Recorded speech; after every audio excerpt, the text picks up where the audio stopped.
This fanfiction was written for Anonymous and was commissioned by Anonymous to do an audiobook for. It is set in chapter 252 and the episode The Unforgiven of My Hero Academia. It is in the canonverse. It is considered fluff and humor, sort of crack treated seriously, light-hearted, nothing serious, but it is set in the canon universe. Chapter 1, Day 1, The Accident. "Are you hurt?" Enji exclaims as Bakugo slips out of his hug with a cry of freedom. Natsuo blinks warily at him and grumbles something in response. Ending's quirk is still wrapped around him, making his voice muffled. Hold on. Shoto had apprehended Ending. The quirk should be weakened enough to tear. Enji tries to grip the white lines binding Natsuo in a cocoon-like shape, but he can't find an end or dip to properly grab onto, and he doesn't dare try to use his fire to free Natsuo. The young man had no fire resistance after all, and Enji wasn't about to tempt fate with that. "Shoto!" Enji called for his youngest. The two-toned boy glanced at his father with a questioning arched eyebrow. "Can you slice the bindings with your ice?" Shoto blinked at the question, but simply nods silently. His small ice spear snaps upon impact with the bindings. Shoto stares blankly, then tries again. Again, his ice just snaps. That's odd.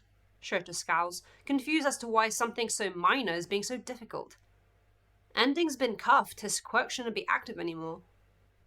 The three Todoroki glanced at the man practically weeping in the back of the police car, lamenting his beloved endeavor not being an arrogant flame anymore who still refused to kill him. They collectively shuddered. We probably won't get answers from him. He took a quirk-enhancing drug. I'm sure that has something to do with it. Enji sighed, looking apologetically to his middle son as the young man glared daggers at him. It wasn't visible, but he was actively struggling under the bindings. He was completely and utterly trapped. Let's bring you back to UA. We can ask Recovery Girl to see what can be done. I could just blast him to freedom, Bakugo offered, emitting small, loud explosions from his palm. Stand back. Natsuo let out a muffled squeak of terror at his savior's oh-so-generous offer, but Midoriya was quick to the rescue to stop his childhood friend from making Endeavor a father of two. The drive to UA was incredibly awkward, with Natsuo squished in the back seat between his brother and the car window. Upon arriving at the school and explaining the circumstances, it was with great muffled complaints that Endeavor carried Natsuo to the infirmary to meet Recovery Girl, escorted by Aizawa. Oh dear, the elderly woman commented, pulling and probing at the white lines with her walking stick. You say this was caused by a quirk-enhancing drug? Yes. Normally the villain isn't powerful enough to do any of this, Endeavor replied, standing with his arms crossed above a very annoyed and probably very angry Natsuo, but it was hard to tell since the lower half of his face was completely covered. It left only his eyebrows and eyes visible to give a hint to how he was feeling. Shoto couldn't pierce it with his ice, and there's no way to grab the edges. Recovery Girl hummed at that and gave Natsuo a bright smile. The young man blinked, unsure if that was a good thing or not. I have good news, and probably bad news for you, the old woman said far too eagerly. Oh my goodness! Dad, what happened to Natsuo? Fuyumi exclaimed at seeing her bundled-up brother practically cradled by his father when they finally got back home. Natsuo, are you all right? Are you hurt? Natsuo's indignant wail of self-pity was muffled, but it got the sentiment across. Fuyumi looked up to her father with her big blue eyes, confused as to what had happened and hoping for some sort of explanation. Which, of course, he gave, detailing the events of Ending's attack and Natsuo's predicament. And that's why Natsuo needs to be looked after for this week. Enji sighed as he sat in the living room with Fuyumi, a very bundled up and disgruntled-looking Natsuo glaring at the redhead. Recovery Girl said that the bindings will come loose on their own eventually, but in the meanwhile, he'll need to be provided for. I can inform Natsuo's university in the morning, I'm sure they'll understand. Natsuo wriggled and struggled, weak grumbles being heard as he tried to speed along the process and free himself. Unlike his brothers, Natsuo had never trained his quirk, and all he could emit was a thin layer of dusty ice, which he would rather not do just for it to melt inside his contraptions. All he could manage was to squirm to freedom, but to no avail. Shoto says he can look after him over the weekend. UA has given special permission because of the circumstances, Enji explained. Him being the new number one and all put a lot more work on his plate. not that he was complaining, and so Yue was willing to help them out of Natsuo's situation. I'm certain my school will understand if I explain. Plus, it could interest the kids, Fuyumi thought out loud. Natsuo complained, not wanting to be paraded around like an example to be made of, but it was incoherently muffled. I can take him for the other days at the agency. The psychics can also help out, Enji offered. Natsuo was vehemently against this. He tried to make his anger and distaste known by fussing and shouting, but all he managed was to squirm like a maggot before he lost his balance and slipped from the couch. A high-pitched, muffled shout escaped him, and he shut his eyes to brace for the painful landing, but Enji caught him before he could crack his head open on the floor. "Oh, Natsuo, be careful," Fuyumi worried, watching her younger brother kick to the best of his ability for the sake of freedom in his father's arms, but to no avail. "It's okay, Natsuo, we'll take care of you," the older sister said with sparkles in her eyes. Natsuo didn't appreciate how much she was looking forward to this week. Chapter 2. Day 2. At home with Fuyumi. Natsuo was less than pleased at being treated like a little girl's doll for Fuyumi to play dress-up with. Not that she could do that, since he was wrapped up in those blasted white lines, but she still fussed over his hair and made sure it was neat. Poor Natsuo, that must have been so scary. His older sister fussed over him as she tried to comb through his thick white locks, some of which were dyed. The little right he did have, he'd covered up as soon as he could by his own hair dye. Not that his father noticed or cared. "But don't worry, the whole family will be right here to look after you." Not Toya, and not Mum, for obvious reasons. Natsuo wanted to growl at Fuyumi, but nothing but a grumpy mumble emitted from behind his wrappings. The next struggle of the morning was for Fuyumi to quite literally drag her younger but taller and much heavier brother to the living room couch so she could set him up comfortably with pillows. She'd made a valiant attempt at picking him up and carrying Natsuo through the house, but the shortest of the Todoroki siblings didn't have that sort of muscle power. Their father had already left for the agency early that morning, so that meant Fuyumi taking on the dangerous peril of not dropping her brother. By some miracle, Fuyumi managed to plop Natsuo onto the couch without cracking his head open on the floor or walls. With a self-satisfied sigh at her achievement, she reached for the TV remote and switched it on. She flicked through a few channels before settling on a movie she was sure Natsuo could enjoy and smiled to him. "I'm going to get breakfast ready, okay?" As if Natsuo had any other choice but to agree. He made a small grunt of approval as his sister peppily skipped to the kitchen. He wasn't sure how she expected him to eat in his condition, but maybe Recovery Girl had given his father some instructions or advice on how to keep his middle son alive for the week. Fuyumi was clearly having far too much fun with this responsibility, and Natsuo couldn't help but wonder if it was because it gave something in common for their family to work on together. Between Shoto's UA studies, his own medical studies, their father's hero work, and Fuyumi working at a school, there wasn't really an opportunity for any of them to bond over anything in common, or even have a reason to get together. Not that he wanted that. The least amount of time he spent in the same vicinity as his father, the better. But that made Fuyumi sad, which is why he made the effort to attend dinner last night, something he was regretting at this stage. Still, the conversation between Shoto and his friends had left a mark. Shoto wanted to forgive their father, while Natsuo simply couldn't. Fuyumi and his mum already were well on that path, and Natsuo wasn't even considering it. In many ways, that hurt. And now he was stuck in some ridiculous bindings because of some Endeavor-obsessed villain. It wasn't fair.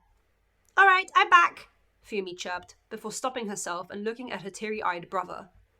He had no way of wiping the tears, so could only blink them away frustratedly. "Oh, Natsuo, I'm sorry, is the film sad?" His sister fretted as she quickly turned off the TV without actually checking if that's what had gotten her brother choked up. Natsuo just grumbled and tried to shake his head, to no avail. "Here," Fuyumi cooed, gently patting his eyes dry with a tissue. Natsuo let her, not that he had a choice, but watched her tenderly smile at him as she did the unnecessary but considerate task. "There you go, all better," she chirped, before raising a cup with a straw in it. "I made a fruit smoothie. Since you can't eat anything normally, I think we could try this." Natsuo wasn't sure how effective that would be, but the straw was a flexible plastic one, so maybe if his sister had the Todoroki stubbornness, she could make something work. And by some miracle, Fuyumi did. With a lot of fidgeting and fussing, the straw found its way into Natsuo's mouth, and he managed to drink the homemade smoothie Fuyumi concocted for him. As with everything his sister made, it tasted great, and he couldn't help but be appreciative of her as she happily held the cup and hummed as Natsuo did the best he could in his pretzeled state to drink. Once he was done, he made a noise and tried to move his head, to no avail. But Fumi managed to wrangle the straw back. "I'll tell Dad that worked when he comes back," Fumi said cheerfully. With horrified realization, Natsuo let out a high-pitched cry of disagreement. He'd much sooner starve than let anybody else feed him like this. It was bad enough Fumi had to help, but Shoto, or God forbid, Endeavor? Natsuo wouldn't be able to live down the shame. "Don't wriggle too much, you'll fall off the couch." Fumi fussed over her brother slipping off the furniture, repositioning him swiftly like he was a toy on display. Natsuo groaned, exasperated. Despite his humiliation at being stuck in this predicament, Natsuo couldn't deny that being looked after Fumi wasn't too bad. One, because she actually knew how to care for someone and did it well, and two, because seeing his sister happy was worth it, even if it was at his own expense. They watched movies together. Fumi cooked him lunch and dinner, but she had to blend into half-decent smoothies so he could eat them, and generally just enjoyed each other's company. Fumi was trying to stay awake to wait for their father to come home and give him updates on how the day had gone, but it seemed Endeavor was on one of his working overtime days, as if he didn't have over 30 sidekicks at his disposal. By the time Enji got home, it was late, but he could see the living room was illuminated by the TV screen, and the sounds of a movie playing could be heard from the front door. Shrugging off his coat and slipping into his house shoes, he glanced into the room. On the couch, he saw Natsuo and Fumi fast asleep, bottled against each other. They looked peaceful. Enji wasn't used to seeing Natsuo without a frown on, usually directed at him. Silently, he reached for one of the blankets neatly folded on the armchair that Fumi had stacked in case Natsuo got cold, and draped it over his two children, making sure they were covered. The cold didn't bother them, but that didn't mean he wanted either of them to get sick. For a second, he stayed and fondly watched his only daughter and middle son sleep, their breathing steady as Fumi unconsciously snuggled into the blanket. Natsuo's head rested atop hers. Enji would leave for work a little later than usual in the morning, so that Fumi could catch him up on how today had gone. He knew she'd be happy with the three of them having breakfast together. He knew Natsuo would tolerate him for his sister's sake. Chapter 3. Day 3. Endeavor Agency. Natsuo had never gone to the Endeavor Agency in his life before, nor had he ever wanted to. The very building itself was the physical incarnation of his father's obsession with his pro-hero role, and the people that worked in it saw more of his father than Natsuo ever had growing up. That's why, despite knowing it was pointless, he wriggled, kicked and screamed from beneath his contraptions as his father carried him out of their front door, the sun barely risen into the morning sky. Fumi enthusiastically wished them a good day. Normally, Kurumada would be here to drive us, but he's taken a few deserved days off, Enji said, sounding almost apologetic as Natsuo glared daggers at him. He was held under one arm like an oversized cat. "So, we're flying in." The absolute bastard. Natsuo is a civilian. He's never been in a plane, and the furthest he's ever been off the ground was doing jumping jacks in PE at school. It was therefore an understatement to say he was absolutely petrified and screeching as Endeavor took off into the sky in the empty road outside of their abode with a small jump of momentum, Endeavor holding his son in a way that would stop him from getting whiplash. About halfway there, though, Enji became very aware of the muffled screeching and his son's watering eyes from the speed they were going, which in itself was a bit of a problem. If they went any slower, they'd lose momentum and start falling unless Endeavor used his flames to hover. But the actual problem was the sweat forming on Natsuo's temple and the constant wincing due to the flames. That made Enji's heart palpate in panic, and he stopped in midair, slowly lowering down into the streets of his city. It was still early, so there was barely anybody around, but there were still people who saw them. "It's probably best to walk the rest of the way there," Enji said stiffly and awkwardly. Natsuo glaring bloody, jagged daggers at his father with all the fire a Todoroki could muster. Until he became very aware of the shopkeepers and early morning commuters staring at him. And he started feeling self-conscious, ears turning pink in humiliation. He suddenly started wishing Enji would just fly the rest of the way there. He couldn't decide if it was worse to suffer the public humiliation rather than arrive at the Endeavor Agency slightly charred. With the new number one's growing popularity after his fight against the Nomu, it had given some fans the courage to try and approach him. Still not nearly as much as the likes of Hawks, but the proof of it was by one young woman stepping in front of Endeavour with a very meek and flustered expression. Hello, good morning, Endeavour, sir. Her stammered greeting made the air awkward as she fidgeted with something in her pocket. She stopped when she saw Natsuo staring at her flatly, and the two stared at each other. Is that a villain? No, it's my son, Endeavour replied as flatly as Natsuo's expression was. A villain got to him. Oh, my condolences? The woman offered sheepishly, gaining an eye roll from the young man. A fan of Endeavour's was an enemy of his, dramatically speaking. He got why they liked the hero, but he'd never been able to separate the hero and his father. Could you please sign this? Sorry for the bother, Angie's sharp grunt made her shut her mouth instantly. A heavy silence weighed down on the trio as he one-handedly signed some postcard or poster she presented to him. It could have only taken half a minute, and yet the whole interaction felt dragged out to an hour.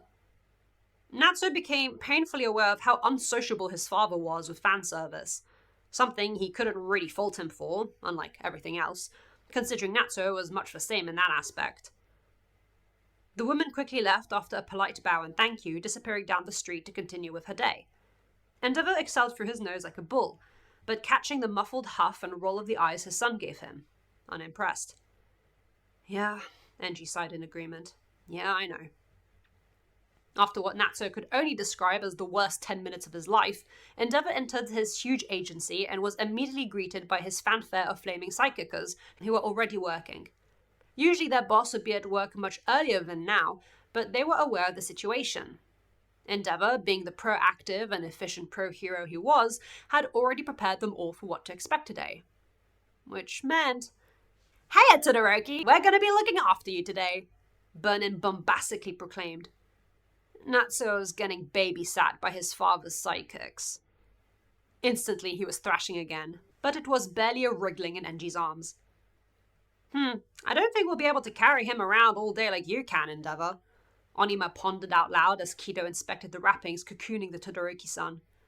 He was comparing them to his own bandages, trying to understand how they worked. I actually already have a solution to that, Burnin proudly stated before Endeavour could offer his own thoughts. She disappeared for a moment, and with the sound of squeaky wheels, returned with none other than a sack trolley, the type people used to move around boxes and furniture. Easy maneuvering. Natsuo couldn't so much as squeak before he found himself securely strapped to the trolley. And his father was gone without another word to take care of his pro-hero duties. Typical. That was the most normal part of the day so far. So, we didn't really know what to do, but considering you've never been here before, we thought we could show you around the building, Kido said, seemingly smiling to Natsuo, but it was hard to tell under all the bandages.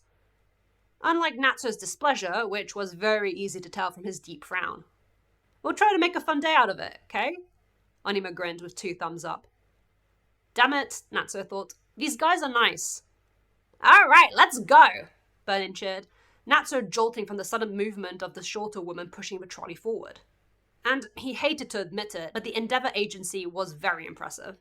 Besides the over 30 sidekicks scurrying around dealing with dozens of requests and duties to see to, there were also the on-site medics and the engineering labs, all funded by Endeavour to further their research.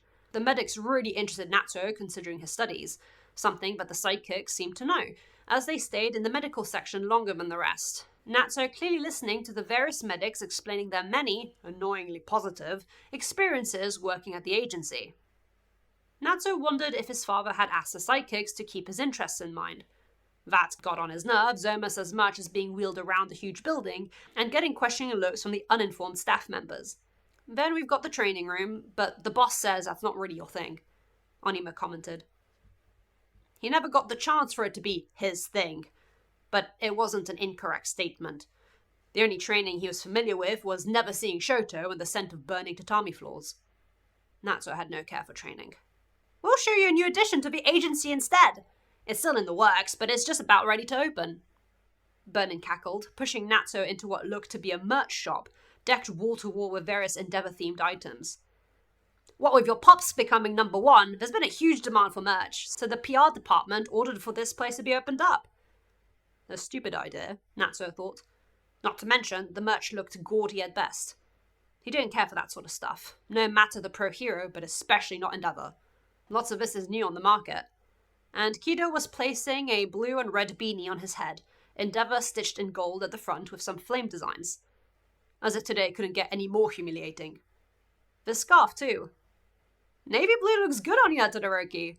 Onima gave the white-haired younger man a thumbs up. Somehow, the furious scowl went unnoticed as Natsuo got a new layer of entanglement, this time in the form of Endeavor merch. Much to his chagrin, he was seen with a beanie on his head, scarf wrapped around his shoulders, and an Endeavor varsity jacket draped around him by his father when the man was looking for him during his break.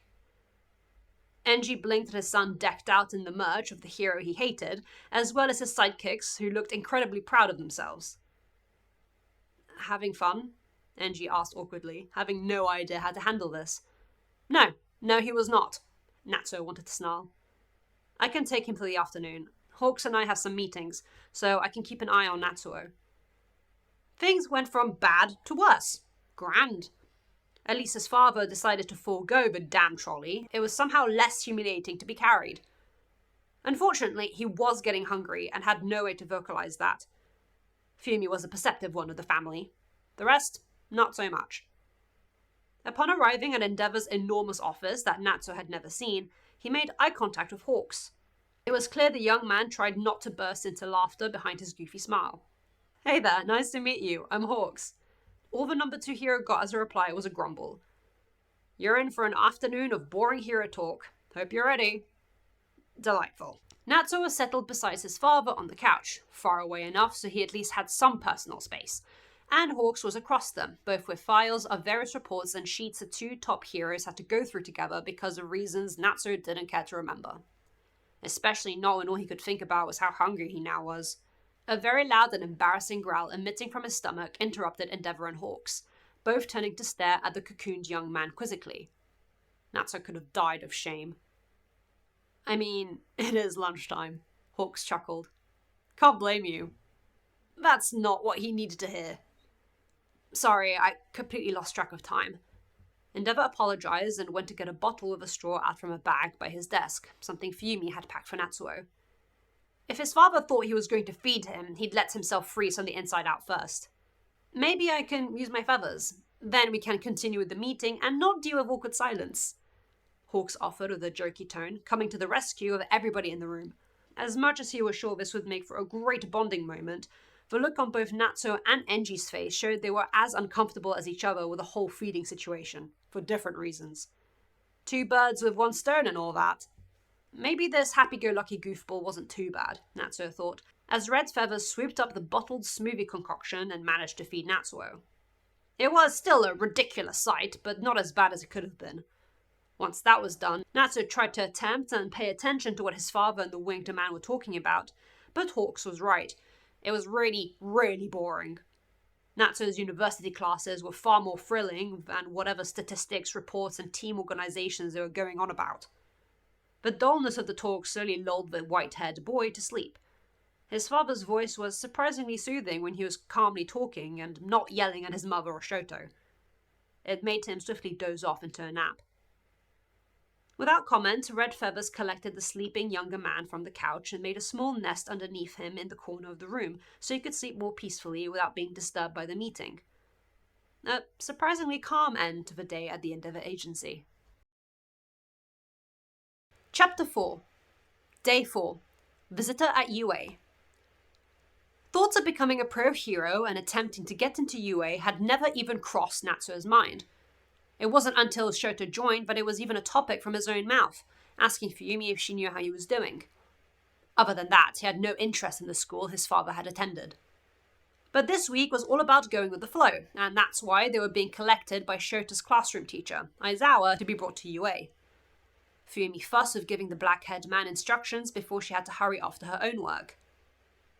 Today's a training day, Aizawa grunted once he got Natsuo and Shoto into the back of his car and started driving back to the school. Shoto told me about the hand trolley the flaming sidekickers used. Oh no. But those things aren't very fast, and we need to move quickly to get to classes on time. Oh, thank goodness. I'm getting stronger, but I don't think I could carry you on my own like the old man does, Natsuo. Shoto added, sounding apologetic. Natsuo shot him a roll of the eyes with a muffled laugh. There wasn't anything to apologize for. It certainly wasn't his fault Natsuo was stuck like this. It was his father's fault, Natsuo had decided, for having such weird, obsessed villains. Totally a fair and rational judgment. The students will be in charge of taking you from place to place. Aizawa continued as they arrived at UA, a handful of students waiting for them. Natsuo recognized the green-haired teenager to be Midoriya, and the blonde next to him to be Bakugo, though there was a boy with square glasses he wasn't familiar with, as well as a brunette girl.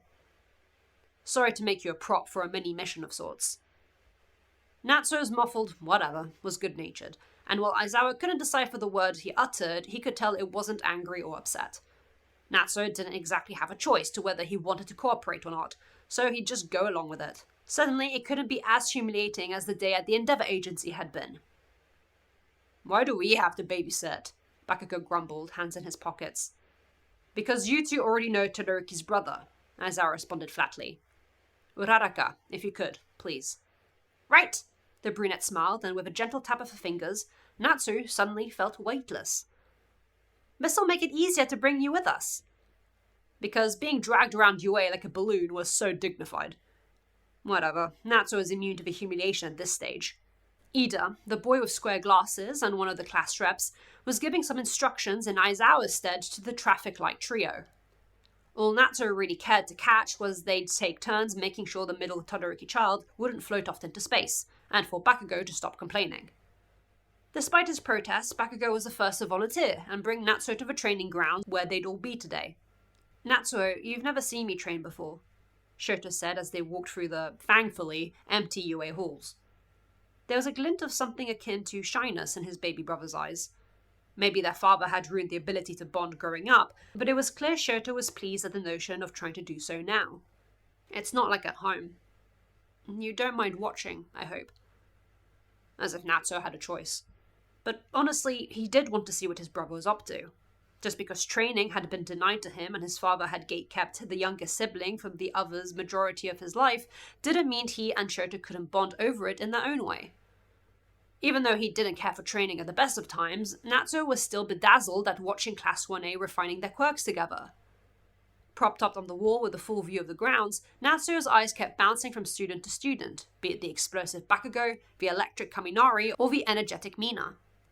But above all else, his eyes were on Shoto, who after all these years, he was finally seeing use his quirk. He hadn't watched the sports festival and didn't keep up with that side of his family at all. He didn't care. He just wanted to get to know his baby brother better. But right now, seeing Shoto use his right and left side with such ease, each icy or fiery blow having such power behind it, he knew this part of Shoto was important to the younger Todoroki. Maybe he could try to let it be important to him too, especially if it meant he and Shoto could become more brotherly. Whatever that meant. They'll figure it out. All that Natsuo knew right now was that he was incredibly proud of his baby brother for making this power his own, and making use of it in a way Natsuo could only dream of, which he didn't. Shoto wanted to become a hero of his own, and Natsuo fully believed he was well on his way to being that. Natsuo squeaked as the earth cracked in front of him, a red-haired boy with hardened skin and another muscular student having gotten too close to Natsuo as they battled out and tested each other's limits. Just as the ground started to dip and Natsuo felt himself falling forward, green flashed in front of him and a gust of wind blew through his hair. "Sorry," the two sparring boys called out from somewhere distant. Natsuo blinked rapidly to see that Deku had swept him across the room, further away from the fighting. "No harm done," Deku called back as he carried Natsuo with surprising ease to a safer spot. It looked ridiculous since Natsuo is much taller than a teenager, like a hamster holding a banana. Shoto wasn't the only one developing his quirk, that was for sure, and Natsuo couldn't help but stare wide-eyed in bewilderment. "Sorry about that. We can get carried away sometimes." Something exploded and somebody screeched. Deku identified it as Mineta. He'd be fine. Natsuo side-eyed the green-haired boy like he was a ticking time bomb. The awkward laugh and scratching of his neck didn't aid the citizen to feel any better at the student's intense training.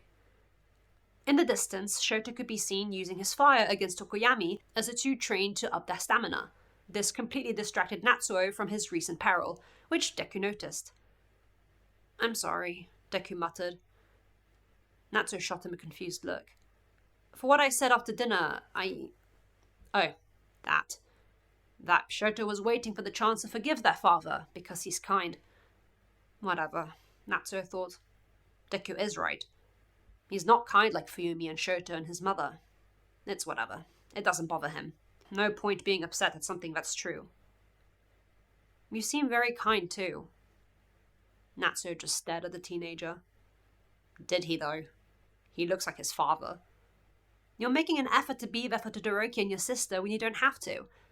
That has to be worth something, right? Deku offered meekly, smiling with his freckled face at the older boy. I know it makes Shota happy to see you more. Something like that really shouldn't make Natsuo tear up, but it did. It was frustrating that he couldn't say anything in his current state, but would he even know what to say to that? He's more like his father than he's willing to admit, being terrible with words, especially when it comes to these sort of moments. Inhaling sharply, Natsuo shuffled a bit, and with some careful balancing, laid the side of his head atop Deku's thick curls. Natsuo and Deku stayed like this for a little while, watching Shoto obliterate their classmates. Every peaceful moment must come to an end eventually, which came in the form of Aizawa telling everyone to take a break and drink some water. The first thing to happen was Bakugo stomping towards his childhood friend with murder in his eyes. Nerd! What's you doing slacking off? He snarled, Shoto casually trotting beside him, cool as a cucumber and unbothered. Deku laughed sheepishly at the blonde's venom, before squeaking when Bakugo grabbed Natsuo by the front of his bindings. How are you supposed to beat me if you're taking it easy? Bakugo was too busy yelling at Deku to realize he was shaking poor Natsuo like a Coke can, brain bouncing around his skull at the surprising force and strength of the blonde. Please unhand my brother, Shoto asked softly as he held the sides of Natsuo's cocoon. Bakugo's grunt of acknowledgement was eerily similar to another intense individual Natsuo knew, and he was lowered, being simultaneously held by Bakugo and Shoto like they were carrying lumber. Thanks. Natsuo, Sarah had an idea for a game, if you're okay with it. I think it could help us train. Natsuo narrowed his eyes on his baby brother. What could he possibly have to do with the game to help them train? That feels illegal, the scrawny All Might muttered to Aizawa, who shrugged. He agreed to it, the teacher yawned, scratching his head. Plus, it's good for them to practice rescue missions. The skinny, towering former number 1 stared at the glorified game of hot potato before them.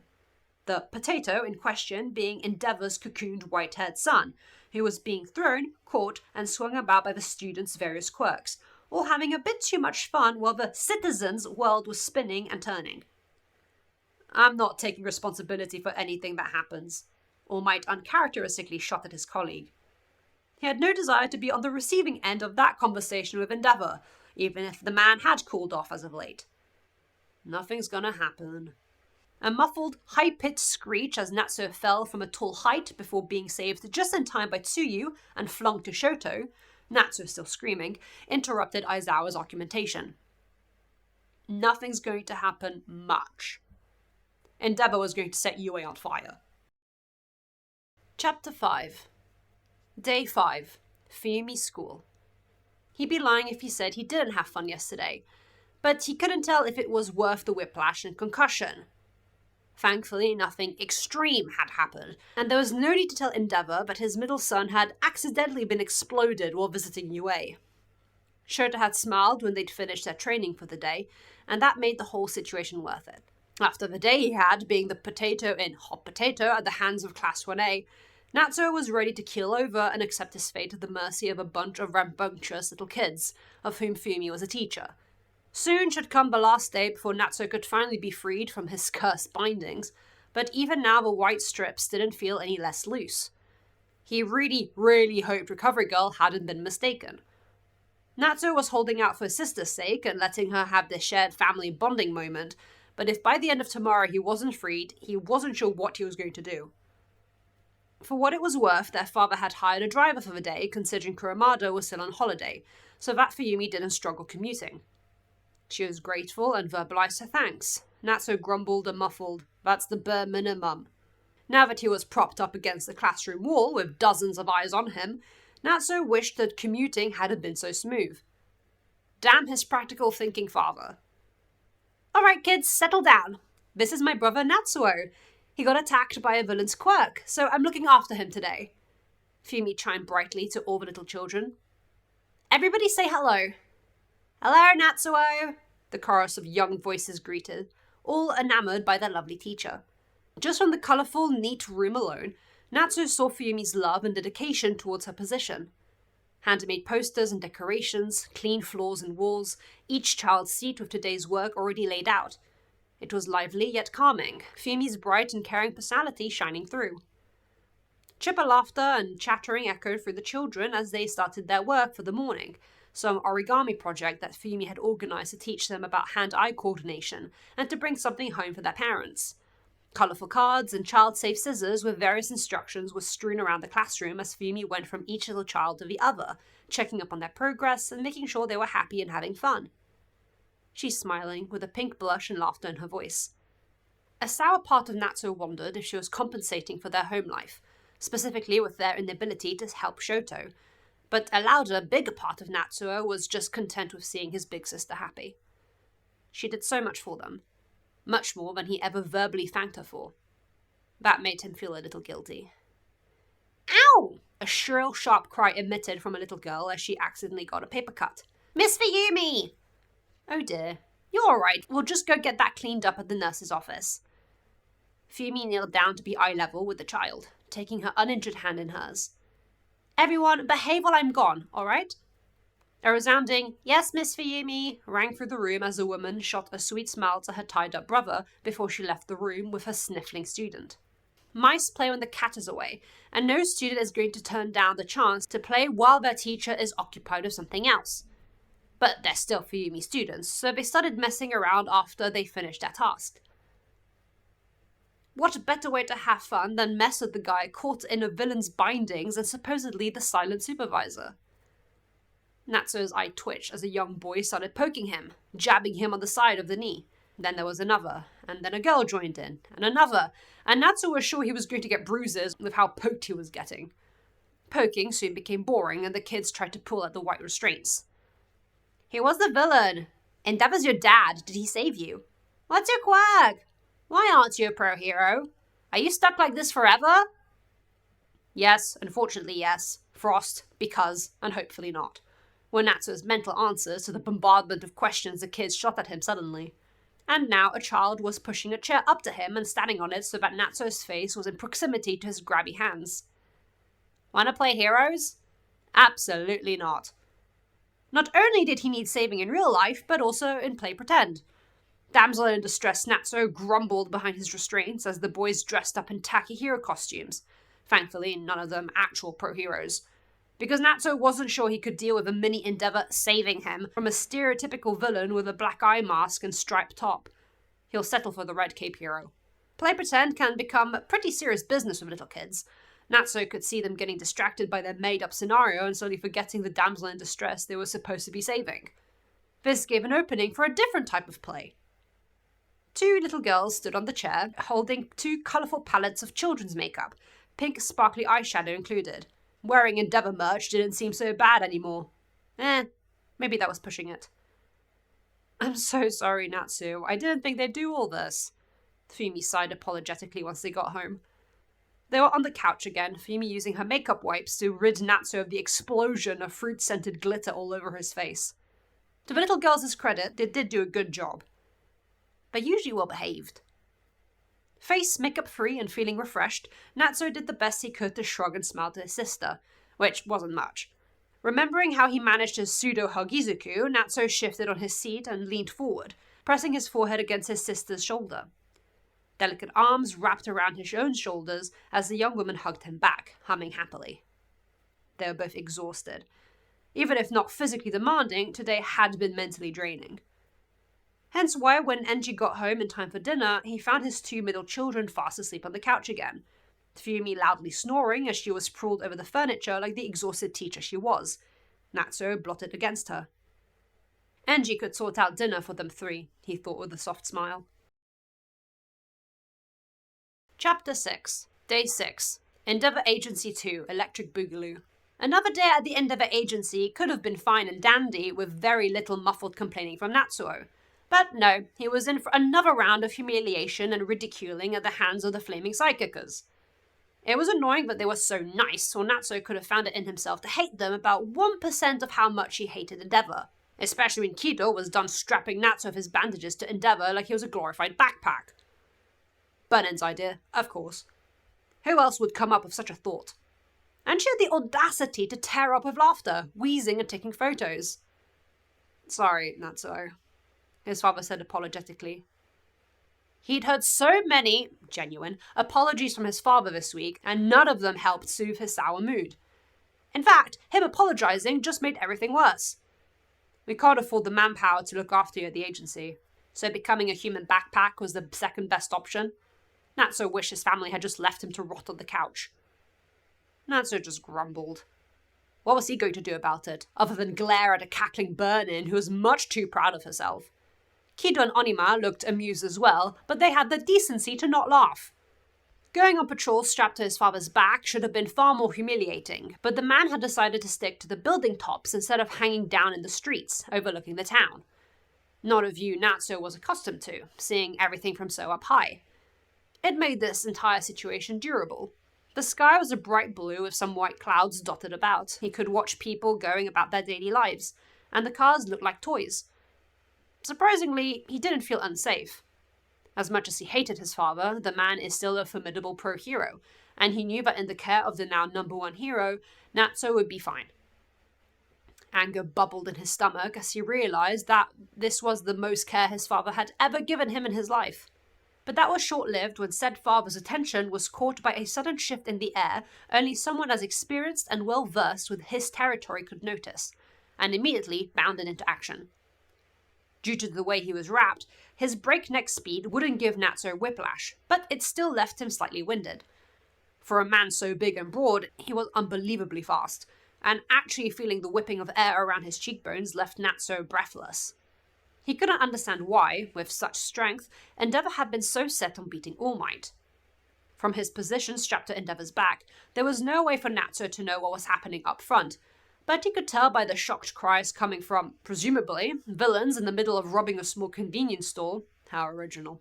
But they were in for a bad time facing the new #1 hero.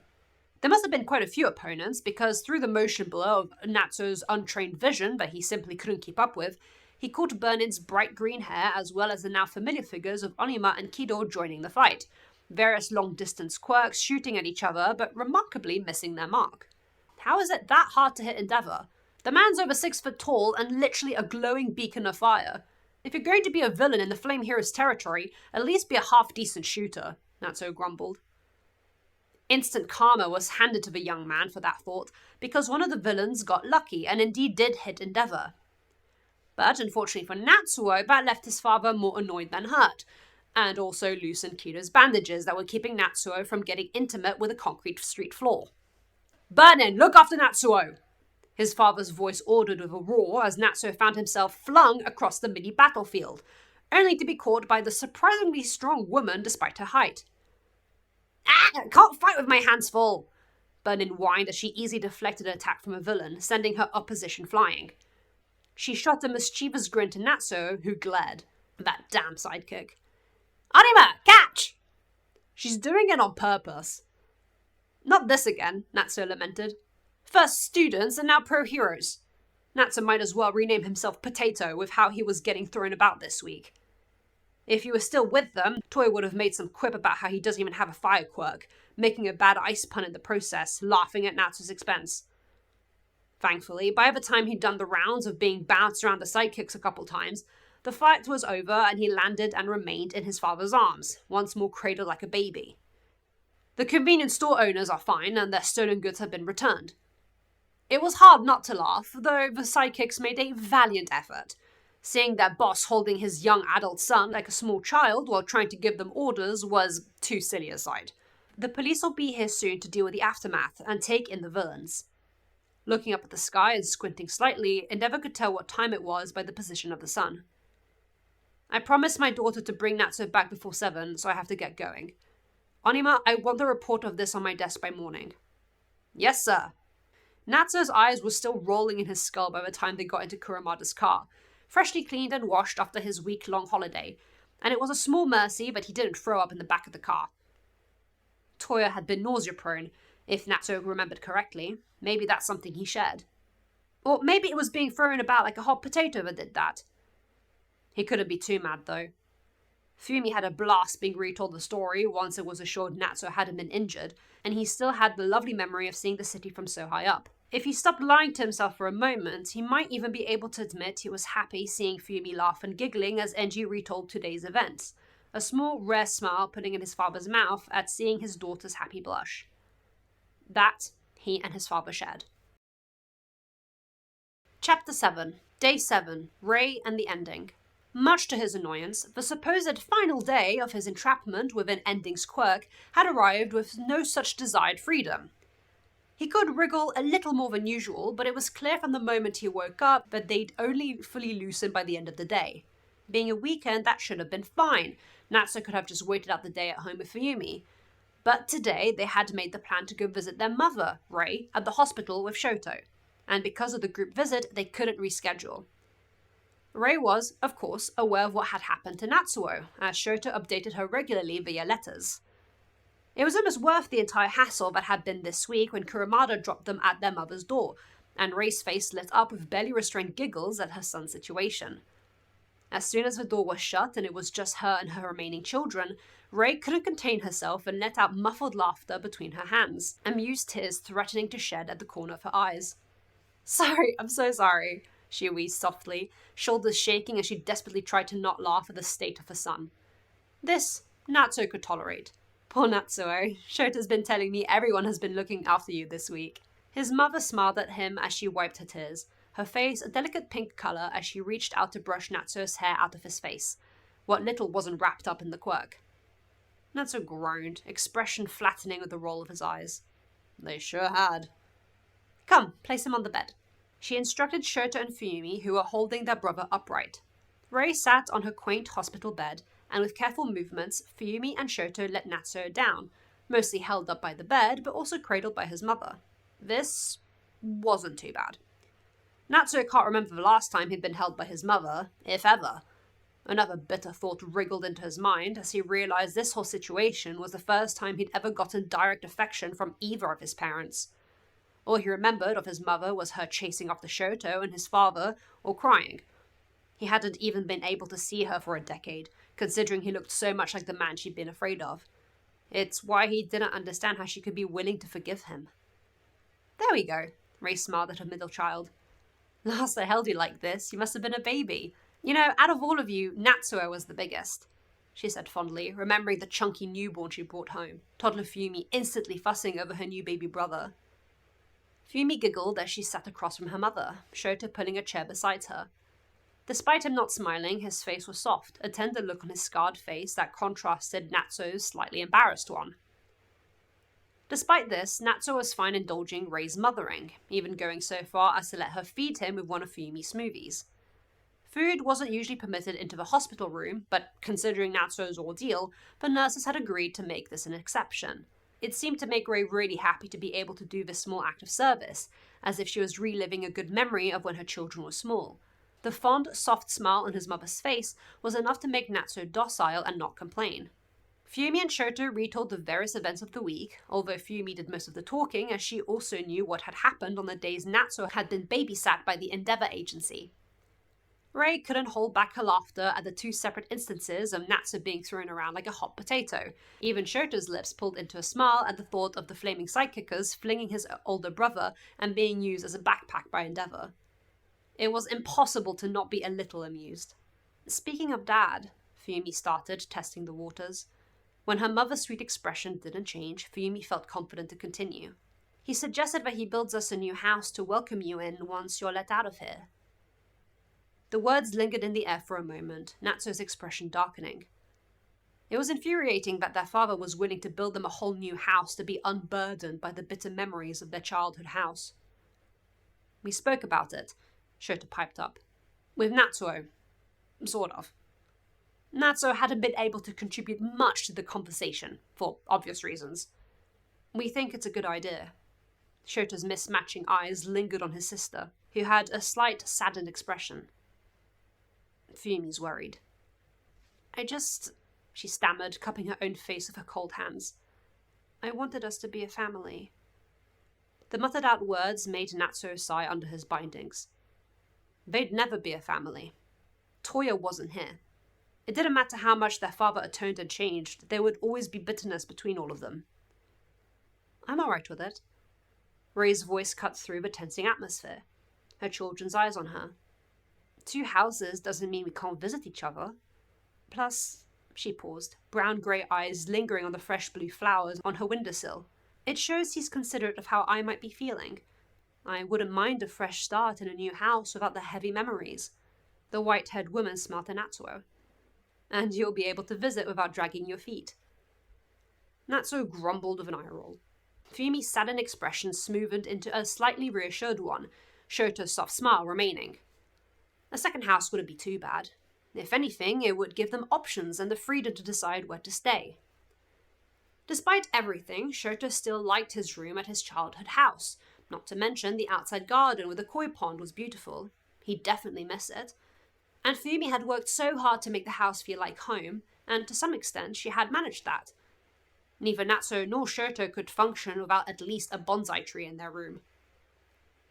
With that peaceful resolution and chipper-chattering, Kurumada returned after an hour to pick them up and help carry Natsuo back into the car.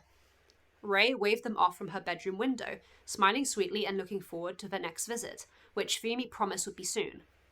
Hopefully next time, Natsuo wouldn't be wrapped up by a villain's quirk.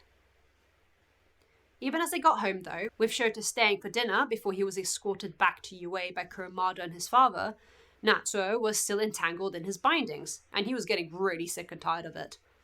So sick and tired of it, in fact, that as soon as he felt even the slightest amount of room to move once he was deposited in the living room, that he wriggled for freedom like never before, as if he was a starving man reaching for the last fruit on a tree. He wriggled and writhed with such focus and intensity that he didn't hear his father returning home, Fuyumi happily welcoming him back with a chirp, Shoto with a disinterested grunt. A loud thump in the living room caught the three's attention, and they hurried to see what the cause of that sound was, only to find Natsuo squirming on the ground, still wrapped up, but the binds clearly much looser than before. Natsuo! Fuyumi exclaimed accusingly. We worked so hard to not crack your skull open all week, and you promised to do that to yourself just as you're about to be freed. Be careful! She fretted, rushing to kneel on the floor beside him and pulling him up into a sitting position back onto the couch. Shoto joined them, sitting on the other side of Natsuo. It's okay, Fuyumi, the tatami floor cushioned his fall, Shoto reassured, glancing up to their father who towered over them as they stood. Oh, I'm going to miss this. It was so much fun looking after you, Fuyumi lamented, wrapping her arms around Natsuo's still bound shoulders and squishing her cheek against his shoulder. Even Mum managed to have a good time. Natsuo groaned and rolled his eyes, but had long stopped his fighting for freedom now that Fuyumi was latched onto him with big, teary eyes like she was holding a dying family pet. It was fun, Shoto admitted with a slight apologetic tone, as if he was admitting something shameful, and leaned against Natsuo, the cushions beneath them sinking down as the sister and brother leant against the taller sibling.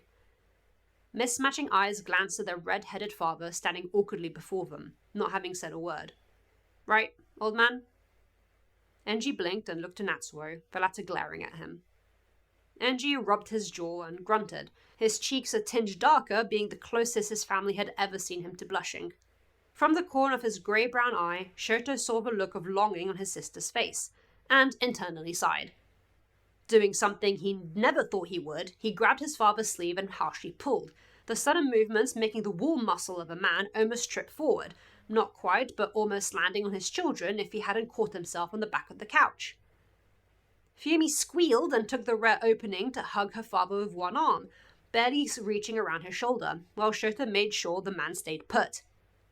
Shoto, Enji started, worrying about making Natsuo uncomfortable. Shut up, Shoto said flatly with no venom, cheek leaning against Natsuo's shoulder where they were both blotted against their father's chest. Just enjoy it. When was there ever going to be a chance like this again? Not ever, once Natsuo was freed. For once, Enji listened. Unlike the last time he'd hugged Shoto, his youngest actually wanted him to hug them, so he did, but making sure not to squeeze too tightly. Natsuo's eye twitched, but he didn't fight back. He dared to let himself lean his forehead against his father's collarbone, feeling his younger brother squished against his shoulder and his sister's hair tickling his cheek. Brownish grey eyes closed. Natsuo let out a contented sigh. Can you slice the bindings with your eyes? Yeah. Fumi exclaimed yeah. But it was incoherently pressing his forehead against his humiliating. Blah blah blah blah blah. Words